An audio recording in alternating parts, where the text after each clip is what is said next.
Greetings.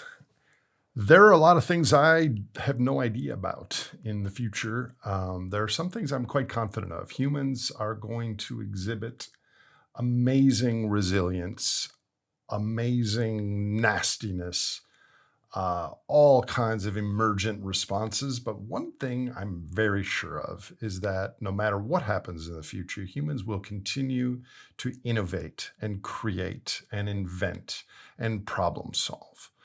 The question is this technology, which has served us in this moonshot of consumption era, what will it mean on the downslope or the top of the carbon pulse? And so today's, frankly, is about Goldilocks technology. Not too hot, not too cold, but just right for a resource-constrained and ecosystem of the Holocene constrained future. And today I'd like to outline a preliminary checklist of what such Goldilocks technology might comprise.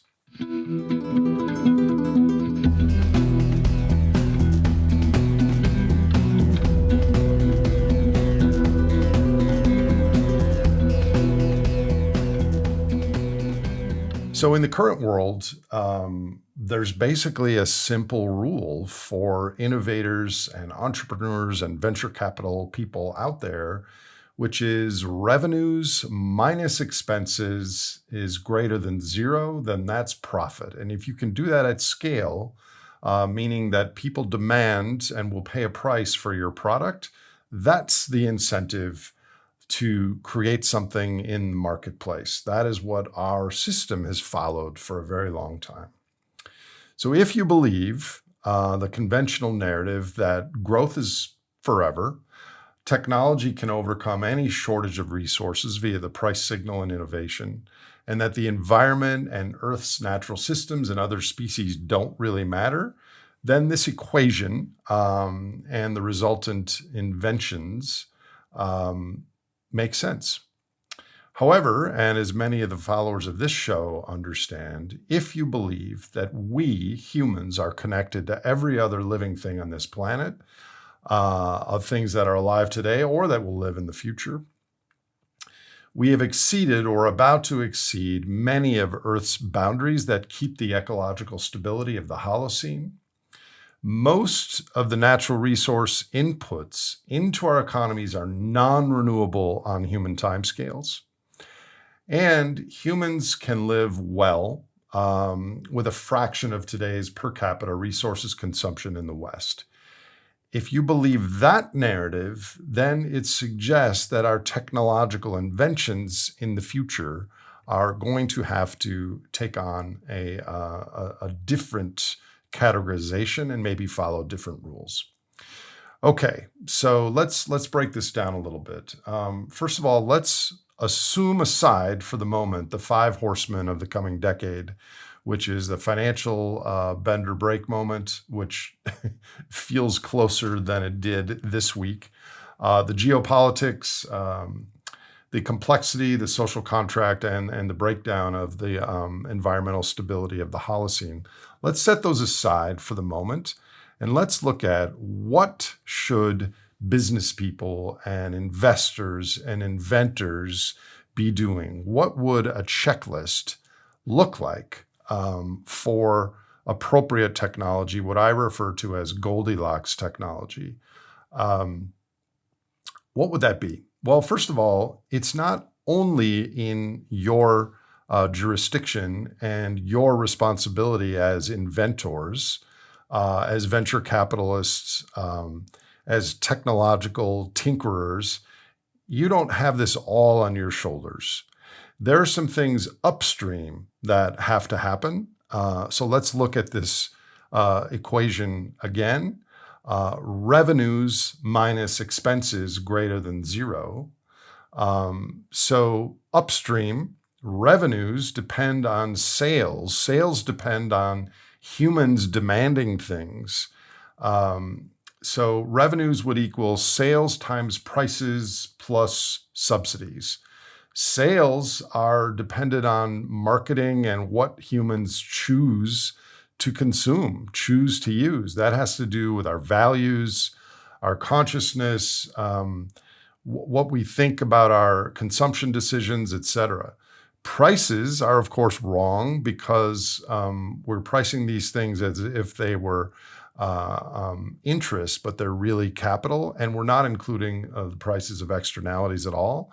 And subsidies. Many of the things that are supported in our current system, like many of Elon Musk's companies, as one example, are heavily supported by government investment. So upstream, human value shift, a change in consciousness of consumers would change this equation. What about downstream? Well, downstream is expenses, and expenses are the cost of inputs plus externalities. The cost of inputs, of course, are wrong. We are paying pennies on the dollar for this gargantuan fossil army subsidy added to our economies, with no plan for after the shale oil, which is the source rock, is gone.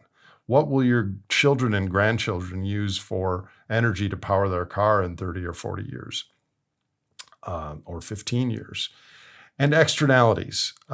Basically, our culture does not include the impact on local and global biosphere impacts from our consumption and our prices and our pollution. This isn't your fault as a technological inventor or investor. So these formulas probably need to change upstream and downstream from your work. But let's get to the checklist of Goldilocks Technology. This is just a draft, and it's presented as a draft in order to get feedback. I kind of like doing these, frankly, as getting like an idea I have out there in people's minds and to be discussed in an Overton window sort of way at a B- sort of level, because then I can move on to the next and you all can improve this and maybe I'll hear back from you. So here's a checklist. Number one is a Goldilocks technology, which is not too hot, meaning some super drone that takes pictures and can drop marshmallows on your kids' summer campfire birthday party. That is not really necessary for the future we face, and not too cold, which is we don't want to go back to the Stone Age and have thatch sandals and the like. So what sorts of technology would fit into a Goldilocks scenario? The checklist starts here. Energy inputs. We know that energy primacy, energy is needed for every aspect of a product's invention, creation, delivery, maintenance, disposal, repair, everything. And that as energy gets more expensive because of the multiplier effect of how much we use in the global system, things get much more expensive. So we have to reduce the energy input into our processes faster than prices go up. Otherwise, everything is going to become less affordable, and that has its own complexity implications. So top on the checklist is to reduce the energy inputs and or make better use of the existing energy inputs. That's number one on the checklist.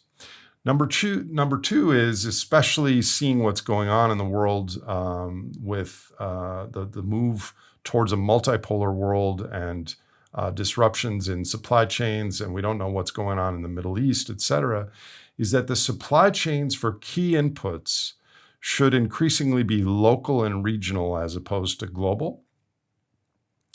Because that makes your product more resilient. Now, a lot of people will say, oh, yeah, but the globalization has continued to scale for a long time. Yes, because we've had pretty much unrestricted access to low cost credit and letters of credit and very cheap energy and global peace. So in a less stable world, where your key ingredients come from is going to be a pretty important check mark. Third, also on the ingredients, the inputs, is we're going to need simpler inputs as opposed to very complicated, expensive, esoteric, exotic inputs. Recently, I was in India, and people in the community in Oroville had created a brick making machine that makes bricks out of dirt. And they have a patented formula that you put dirt and water into this machine and you compress it and creates bricks that you can actually make buildings from. I'm sure they've tested soil from around the world and such. So I'm not entirely sure how local the ultimate product is, but this is a simple ingredient. The same thing with batteries. We can use sodium for batteries, and they're not as good as lithium, but a lot more affordable and scalable to use something as abundant and ubiquitous as sodium or silicon. Next would be on the checklist would be circularity. How much of an entire cradle to grave of the inputs and outputs of a system, of a product, are reused. Right now, the global supply chain of all of our products, we recycle around 8.5%. The rest is waste. Roman Kusnarek was on my podcast this morning talking about Edo, Japan, where they had kimonos, and the kimonos were recycled as pajamas, and they were recycled as baby diapers, and they were recycled as something else after that. But it was an incredible circular economy in Edo, Japan, which we haven't heard much about. So the percentage of circularity in a system has to go up from what it is now. Next on the list is a regenerative synergy. How does the technology synergize with the sun, the wind, the rain, the soil, the natural systems to actually create some synergistic growth? Whereas we're not just putting some human-built biomass onto the surface of the earth and generating dopamine for us, that there's some regenerative capacity with the soil or the primary productivity or something with the ecological flows. So regenerative capacity. Of course, building on that, the next on the checklist is the ecological impacts. We don't include that as a cost or a value in our current prices. But if you pollute in a local river, where I live in western Wisconsin, the local dairy keeps dumping effluent into the river. They've been fined, but it destroys the trout habitat. There's algal overgrowth, and it's, if they get busted, they get fined.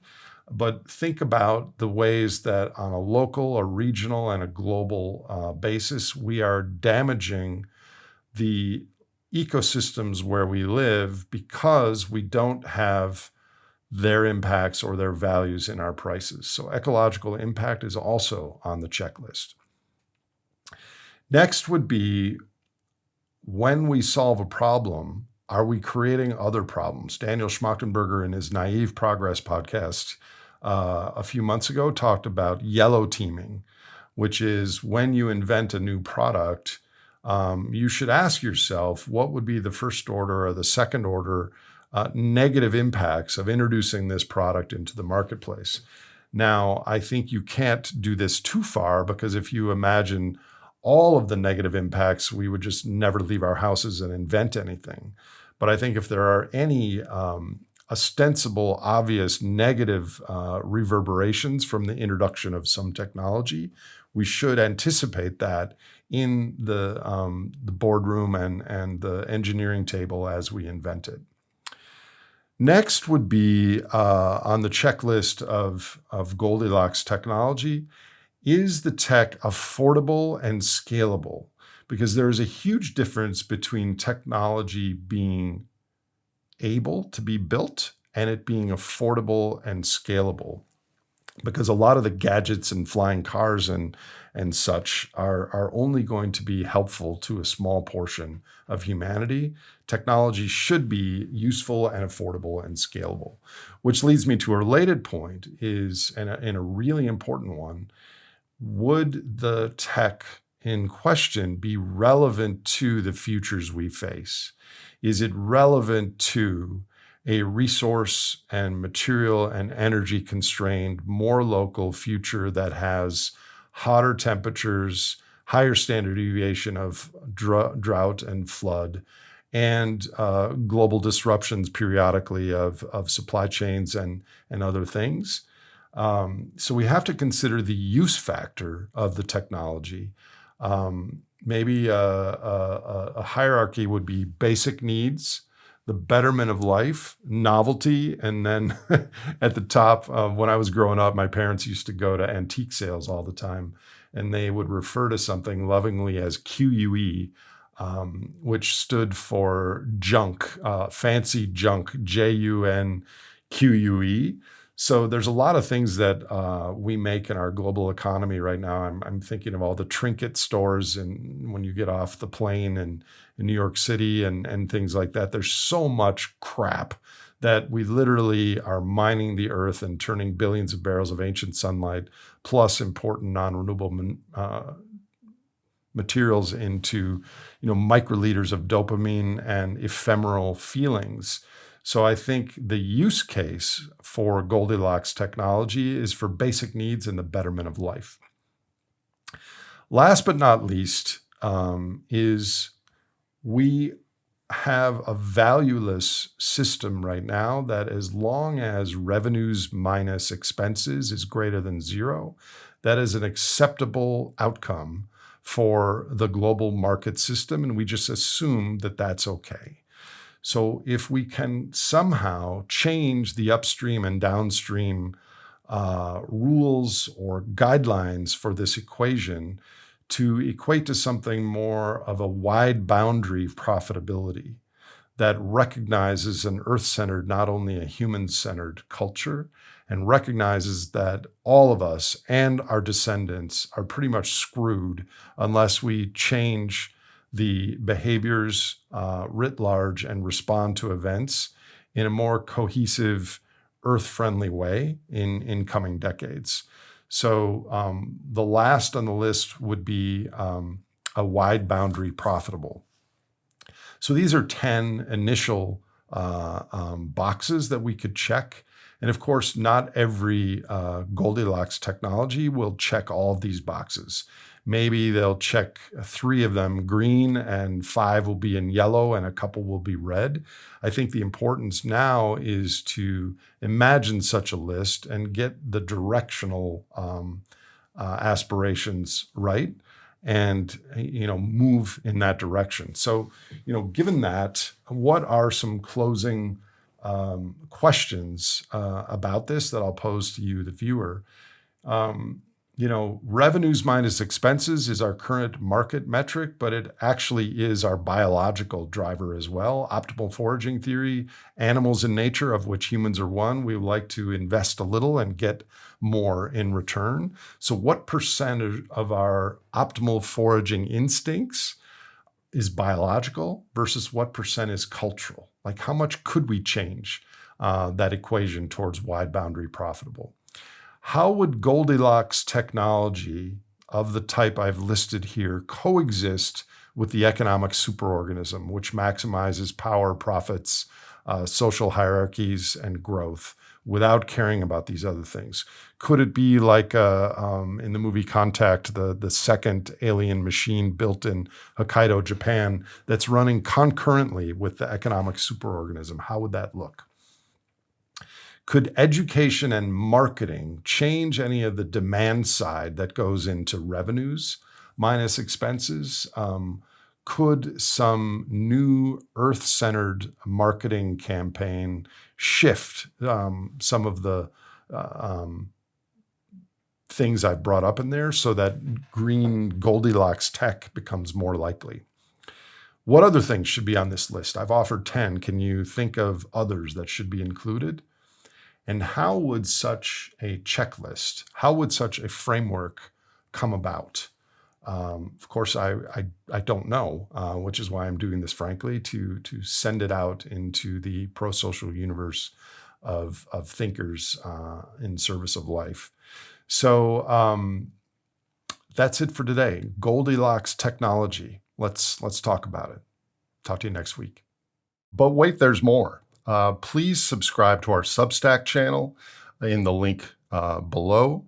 We're going to increasingly be posting essays there, especially essays of these Franklies that can be shared with graphics and references and such. A lot going on. Please subscribe to the Substack in the link below.